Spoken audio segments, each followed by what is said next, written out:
All right, real quick. I have gone back and forth with this video, trying to decide whether or not I wanted to share it the way it was, if I wanted to add a lot of B-roll, if I wanted to make it more of a flashy, kind of beautiful video. But the thing is, my real intent with this video, like the true intention, was to show people, and I know I try to do this all the time, but I'm trying to show filmmakers and artists in general that they can do these projects all by themselves with, the least amount of resources, like just the basic stuff. You can make art, you can tell a story, you can do something without having the best camera and all the lights and the sound equipment and other people to help you. Like, you can do stuff on your own. And in fact, it's incredibly important to learn how to do it on your own before you can collaborate. And, as I say in the title, filmmaking actually is collaboration. But in order for you to get the most out of that collaboration, you have to learn all this other stuff first. And so, you know what? I mean, there's some really cool stuff in this video, and it's not like some braggadocious, like, oh, look at me, look what I could do. It's not about that. Everything that I've done in this video, you can do. Like, everybody who's watching this can do this, as long as you're willing to put in the work and dedicate yourself to it. And so I'm going to show this video just as it is, and I think if you hang in there from beginning to end, and I'm not doing the YouTube thing, I'm not even monetized, I'm just saying, if you really, really pay attention, I think you'll see that everything that I say is not like, oh my God, that's unbelievable. Like, you can do it. All you have to have is a story and the commitment, the willingness, the desire to do something, and not limit yourself because you don't have other people to help you. You don't have the knowledge that you need. You don't have the camera that you desire. You could have your phone, you could have anything. YouTubers say it all the time, but it's true. And I think you'll see in the examples that I give in this video that you can do it, and that's what I'm trying to do. I'm trying to empower you. I'm trying to let you see that you don't have to wait, that you don't have to be like making these excuses like, damn, as soon as I get that, 24 to 70, or as soon as I get that Sony ZV-E1, I'll be able to like do work. Like, you could do work right now. There's no excuse. It's all about, what do you want to do? And so I'm going to show this whole video. And I hope you enjoy it. And mostly, I hope you get something out of it. And then I look forward to seeing what you do. Like, come back and let me know what you got, and I'll watch it. You can count on me for that. But yeah, I went back and forth, so I decided, you know what? I'm overthinking it. I just want to put this information out there. So I might be talking a little bit too much, but then when I watched it over and over again, I was like, you know what? I don't want to leave out any of this information. Like, put it this way. If you really want to do something on your own, if you really, truly desire to make a feature-length film, or if you're a theater artist, if you want to do a play, like a full play by yourself, if you really want to do either of those things, if you want to make an album, if you're a musician, all by yourself, I think if you watch this entire video, you will find all of the information valuable, all of the examples tangible, so that there's no question. This is not some bullshit. Like, you can actually do this. And so if you care, and if that's something you really want, watch. And if not, I ain't mad at you. Go to the next video, somebody else, or wait for my next one, or whatever. Go watch some of my other videos, or watch somebody else's videos, or whatever. I'm just going to keep talking now, but I'm going to cut this off and get to the videos, so check it out.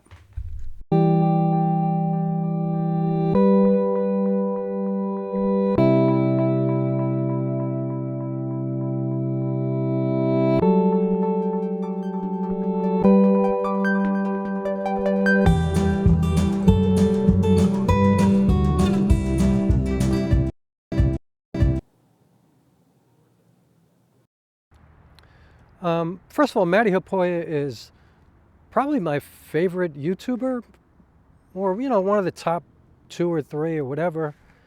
But I think the reason he's my top YouTuber is because of a gesture that he, did And like I don't know if this is a true story. I'm sure, I think it's a true story. But he seems to have financed a feature-length film that Danny Gevirtz wrote called I Think I'm Sick. And I followed that journey and I was really inspired by it. Not so much Danny's part, and Danny Gevirtz is amazing. And he's inspired me a lot. And I think his short video about his dog going up to Canada was like one of the most amazing videos I've seen on YouTube. I cried like a baby. I mean, he's a great YouTuber. He's a great filmmaker, a great YouTuber, you know what I mean. But Matti Haapoja seems to have like financed a major feature film with like a whole crew and a whole cast and, traveling and like the whole thing, like a real serious movie with a DP and sound person and lighting person and wardrobe and the whole nine, everything, where Danny got to just direct it. And, I was like, man, that's like a dream. And how amazing that another YouTuber came in and financed that. Like, that's crazy to me. So anyway, my point in making this video today is that Matty, who is leaving YouTube apparently, or at least for a while, because he wants to do other things. He's kind of conquered YouTube. I mean, he's probably as big as you can get on YouTube. And he was talking about the biggest mistake that he's made as a filmmaker. Now, he's a very talented filmmaker, from what I can see on his channel. If he does the shooting, if he does the editing, all of it, he's really, really gifted. But he talked about his biggest mistake as a filmmaker was doing everything himself. Shooting, editing, coloring, writing, the whole thing, like doing everything yourself. And he talked about how that's becoming a trend. And I'm like, a trend? Like, that's what 95% of the people on YouTube have to do. Because if you don't do it yourself, it's not going to get done. Because who has access to all these other people? And even if you have a lot of friends who are filmmakers, first of all, what if they're not up to the task of doing work that you want to do? First of all. Like, what if you're not friends with a bunch of Danny Gevirtz's and Matti Haapojas and Volandis's and people like that? Like, what if these are not your hanging buddies, Like, and it's amazing to me that you can even have that many friends who are, high-level filmmakers like that, like real, true artists. But also, even if you are they really going to give their time for free? Like, you're going to have to come up with some cash. Quite a bit of it, You're going to have to come up with a lot of money. And so, for me, I've always had this kind of perspective that I'm never going to allow money and access to certain resources stop me from creating my work. And, in my case, for many, many years, it was theater, and I became a solo theater artist. And I was pretty successful, I mean, I'm still a solo theater artist. I mean, I haven't done anything since the pandemic, mainly because of the pandemic. But I was supposed to open a new play on June 12th of 2020, and that never happened. But anyway, my point is that I never allowed not having access to a team to make this play happen. Lighting people and wardrobe people and set designers and a director and producers and, money to rent a theater and, whatever, or, a not-for-profit bringing you into their circle and producing you. Like, it's such a crapshoot for most artists, Of course, plenty of people get picked up, but a million times more don't get picked up and don't get any help from anybody. And so what are you going to do? You're going to sit at home and not do it? Filmmaking, which is more what everybody here is probably wondering about. I have 2 feature films.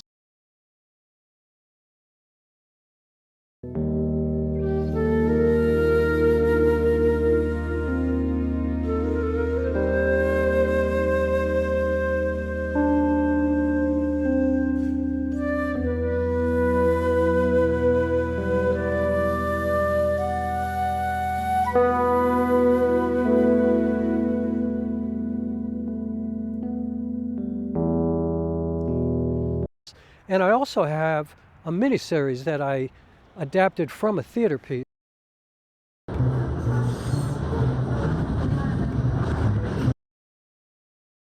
Or it could be like walking in the hallway in the dark in a place you ain't never been, and there's music and conversation, the walls, and nothing familiar but your own breath. First they get the people out, then they suck the culture out the neighborhood, but not all of it. I mean, just enough to keep the new white people feeling like they're kind of cool and hip, like there's some kind of pioneers. You ever heard that word, Jamal, pioneer? Huh? I got help from a friend of mine who's a filmmaker. This was before I was actually even doing filmmaking, so. But I did a feature-length film during the pandemic on my phone. And I shot it all by myself. And you know, the thing is, at that point, I had no idea what I was doing. Like, I didn't even know I was going to wind up in this realm. And I don't think people really understand what did it on my own means. Like, literally, nobody else was there. I had never edited video before in my life, so I got DaVinci Resolve for one reason. It was free. So I got it, I studied it, and you know, the thing about me, I am a very dedicated spirit.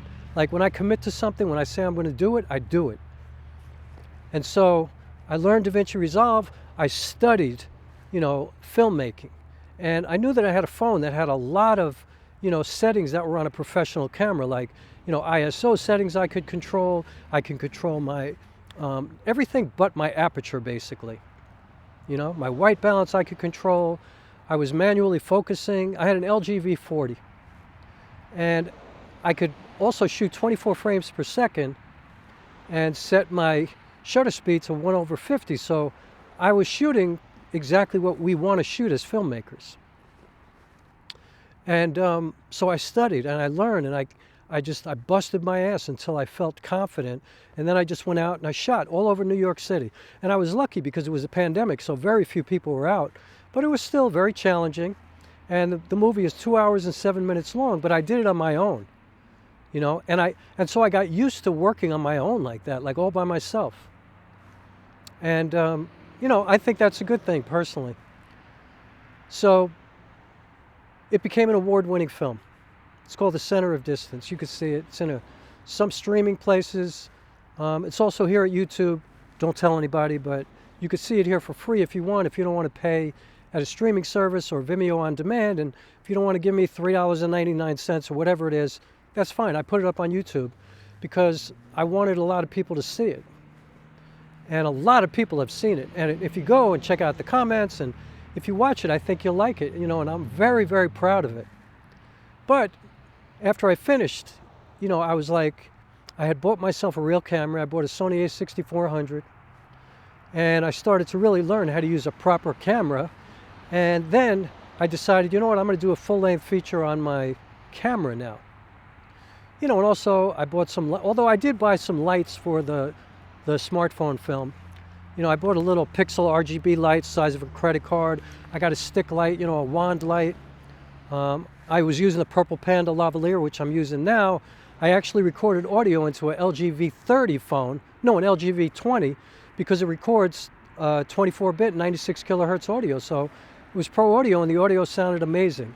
But now I've moved up to a Zoom H1N, which is broken, as you could see, because I keep dropping it because I keep tripping over the cable all the time.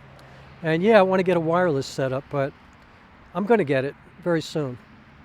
I'm probably going to get a Rode Wireless Pro because I want that 32-bit float. But anyway, I decided I want to shoot a movie on a camera now. Like, look what I did on the phone. Imagine what I could do on a camera.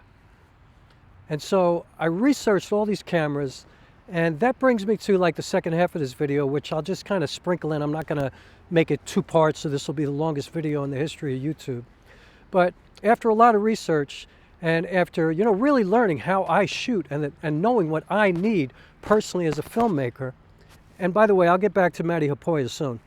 But anyway, after learning what I need, I decided to get the Panasonic S5, the original one, for a couple of reasons. One, it just kept popping up. Like every time I was researching and, you know, I found myself getting ready to spend more money than I really wanted to spend. I was going to buy an FX3 or an A7S III because I was working in a Sony, you know, ecosystem, and I was going to stay there. This Panasonic S5 just kept popping up. And it was actually a video by Patrick Tomaso that finally got me, and I was like, yo, I could save so much money. This camera is everything. The only thing it doesn't have is autofocus, but I hardly use autofocus. And I don't even want to use autofocus because I want to shoot anamorphic, and I love using these vintage lenses that I have. So I bought the S5 and I'm in love with it. And by the way, if there's any moire, I'm kind of testing right now too, because the last video I did in this exact spot, I saw some moire, but it was on my pants and you can't even see my pants in this shot, so I digress. So anyway, one of the reasons I got the S5 was because it shoots great in low light. It's a full frame camera. And I said, you know what? I could spend $1,700 right now, which is what it was at the time, and I can get a full frame camera for $1,700, dual native ISO, like great color science, a camera that has all these video assist features. It's like a cinema camera. I mean, first of all, it's great for what I want, and second of all, I could learn a lot on this camera. Like, I could really grow with this camera. So I bought it, and I shot another full-length feature film, which is like the third part of a trilogy that I've been working on for 17 years, by the way. It's a movie about my biological father, and it's about suicide and it's a really interesting film. I'm really proud of it too, and I did some crazy shit.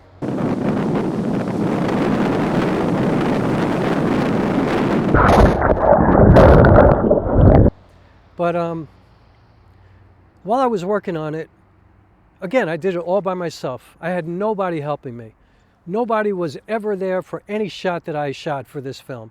I did everything myself, the sound, everything. And because that's how I'm used to shooting, you know? Because I don't have access to a crew, to friends who are filmmakers, to I don't have that. I don't have enough money. I tried to, and also I'm the only one in the movie. Like, these are solo films. You know, I'm a solo theater artist, now I'm a solo filmmaker too, including being the only actor in the film. But anyway, Matti Haapoja, what is my point? My point is that Matty talked about his biggest mistake was trying to do everything on his own and doing everything on his own. And actually, I got the sense that he meant becoming successful doing everything on his own. And he feels like that made him not as good a filmmaker as he could be. And now he's looking forward to doing it differently.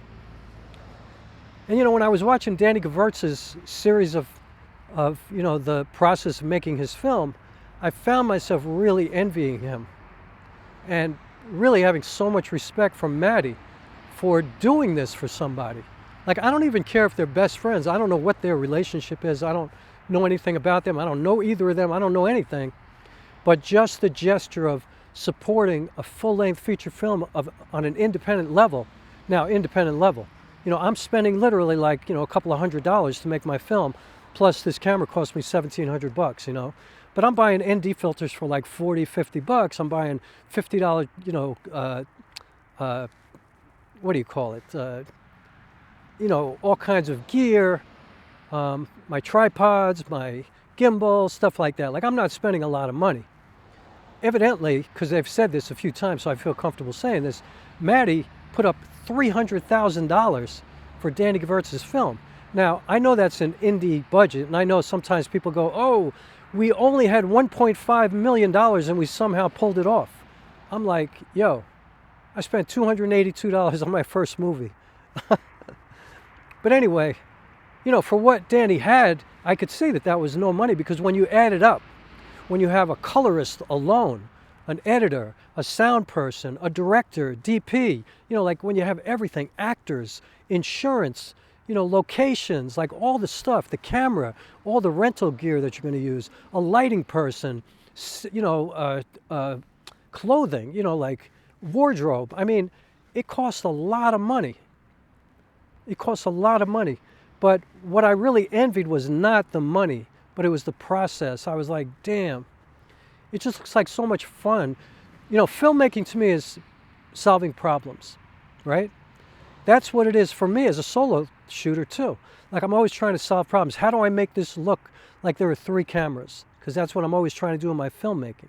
How do I do that? How do I choose angles? How do I make every frame look like a painting? You know, how do I tell the story in a visual way, not just a performance video? Because if you're a solo shooter, you tend to just become a performance video, you know what I mean? But how do I make it a movie? That's why I was so interested in watching 1917, because it looks like they shot it with one long shot. Even though I know they didn't, they did some magic, but it's really interesting how they shot that film, and that reminds me of a lot of the work that I'm doing because I have to. But in the end, I agree with Matty. You know, I agree with his concept, at least, that he probably will become a better filmmaker when he starts to collaborate, because, you know, you can't be the best at everything. You know, I think learning like this is amazing, and it's good to know everything. Like, when I was in the music business, when I first got in, I was a guitar player and a vocalist, right? And when I started to first put bands together, I realized that the musicians were not giving me the respect that I really felt I needed to put on good shows. You know what I mean? Because, like, I remember one time there was a groove that I wanted somebody to play in a song, right? And the drummer who was working with me at that time, he goes, "Yo, dude, that's impossible. You can't, nobody could play that." Think we ought to talk about it, baby, yeah. Like, that's a stupid groove. Like, nobody could play that. Meanwhile, I was like, I could hear it in my head. But then I thought, well, maybe he's a drummer. Maybe you can't play it. So I bought myself a drum kit, and I learned how to play that groove. And the next time I started to put a band together, that was my favorite. That was pretty much the first song I ever wrote that I liked. You are my shining star. You are the one I need you to lose. I was like, this is the groove. And I sat down at the drums and I played it for the drummer. And see, that's the thing about filmmaking. And I also taught myself how to play keyboards, so I could actually play things. I could play bass line. You cut me down all up inside me, and 2 feet from my guts are gone, and now you wanna burn me up. I could play the keyboard parts. I could play the drums. I could play everything, you know? But I knew that the musicians of my band were at, you know, like a galaxy above me in terms of level of player. But at least I could play it, so I earned this respect. Like, yo, this guy, he put in the time, he put in the effort to really, really understand what I'm doing. So I think it's great to learn this way. You know what I mean? To, like, you know, learn every aspect of filmmaking so that when you do get on a set, you can direct. You can communicate with the lighting person, the wardrobe person, the, you know, the set designer if you're in a certain location. Like, you can communicate with everybody because you know what to do. You could communicate with the DP because you've had a camera in your hand. You know about lenses, you know about aperture, you know about everything. But you also know enough to know that this dude is better than me. So I'm just gonna get across the point that I want to get across to tell this story, and then I'm gonna receive some magic from this person. And that's what started to happen to me in the music business. Like, I would, you know, less and less be so specific about what I wanted. Like, I would give the musician a good basic idea of what I wanted, and then I would say, do your thing. And then it became the highest level, you know? And that's the same thing in theater. You know, I always craved working with somebody who had the same work ethic as me. And the first director I ever had was just that person, this guy, Stephen Bishop Seeley. I mean, this guy was like dedicated to the craft. He taught me how to be a theater artist. But I only respected him because he matched my work ethic. That's the thing. And that's the thing about this. I believe that Matti Haapoja backed Danny Gevirtz because Danny showed him, yo, I don't need you. I could do this on my own, because Danny has that kind of work ethic. And by the way, he was a college football player and he ran track like me, so I understand, you know, where he gets that work ethic from. You know, when you're an athlete, you kind of know about discipline and dedication and commitment and all the things that will make you a better filmmaker too. But I believe that Danny earned that respect and earned that support. But I'll tell you, there's not a lot of Matti Haapojas out there. You know, I mean, that is an amazing gesture. And the way he's talking now in his videos, it looks like he wants to do that moving forward with more people. And, you know, that, to me, that, like, restores my faith in humanity. With all the fucked up things going on in the world right now, that, knowing that somebody is like that, who is willing to pay things forward and support other people like that, but only if they earn it, you know, only if they deserve it. You know, he's not like just gonna give you a bunch of money if he doesn't think anything of your work. He's gonna give you money if he thinks you're gonna create something magnificent that's gonna blow his mind, you know? So I'm hoping for that in 2024. You know, I just finished shooting a feature film. I'm about to finish. I am fortunate enough to be collaborating with an amazing musician who's doing the score. Steve Peckman, but I want to collaborate with a crew. I want to do the whole thing. And so I'm hoping for that. And I thank Matti Haapoja and Danny Gevirtz for giving me that kind of inspiration and making me realize, like, you know what, I'm very proud that I've done it all on my own. And again, all on my own. Like, watch these movies and go, whoa, how'd you do that on your own? Like, I believe you'll say that. But I also believe that everybody watching this video can do that. All you have to do is dedicate yourself to studying the craft, to studying filmmaking, to watching a million movies and understand what it's supposed to look like. And then just be willing to work hard, to figure it out, to problem solve. Because that's what filmmaking is, it's solving problems. So again, thanks to Matty, thanks to Danny for the inspiration, to Matty for being that kind of person. I wish him all the luck in the future. I am positive he will never see this video, but I don't care. I think you should go watch his stuff. You'll be inspired, and definitely watch all of Danny Gevirtz's videos. Your head will explode. He's incredibly gifted. And that's it. Onward we go into the new year, hoping for better things. The feature that I'm working on right now, it's got a working title of This Is the End for Me. And hopefully we're going to have a screening in the late spring. It should be done. And we'll see what happens, but I'm already starting on another project. I have two projects in my head right now. I have a documentary that I want to work on, but I also have another feature that I already have a script for. So it's a theatrical script though, so I have to adapt it to screenplay. But anyway, thanks so much for watching. Please subscribe, please hit the like button, all that kind of stuff. I appreciate you watching so much. I think I'm 3 people away from 500 subscribers. So thank you so much, and I will see you in the next video, and be nice to one another.